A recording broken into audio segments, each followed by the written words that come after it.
Talagang sinusulit nga nila Vice Ganda at Ayon Perez ang kanilang bakasyon, at pahinga sa trabaho, dahil matapos sa Hong Kong ay dumiretso pa nga sila kahapon sa Bangkok, Thailand, kung saan ay bumisita din sila ni Ayon, sa sikat na Elephant Sanctuary.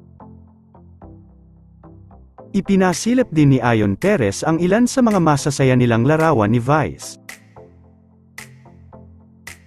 Nag-comment pa nga si Vice ng strength, loyalty ang longevity sa post ni Ayon Perez.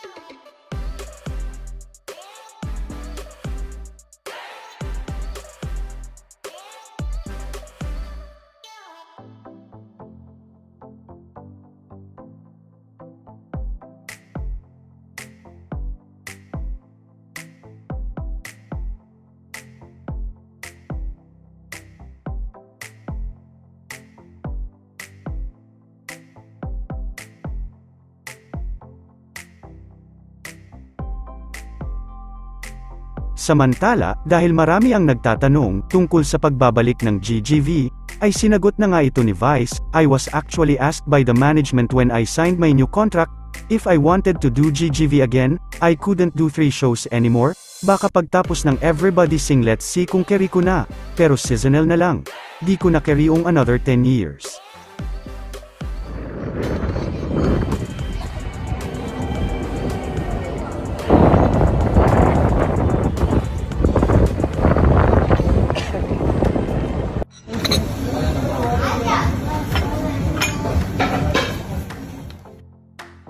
Si Ryan Bang naman, ay hindi pa rin nakakauwi hanggang ngayon.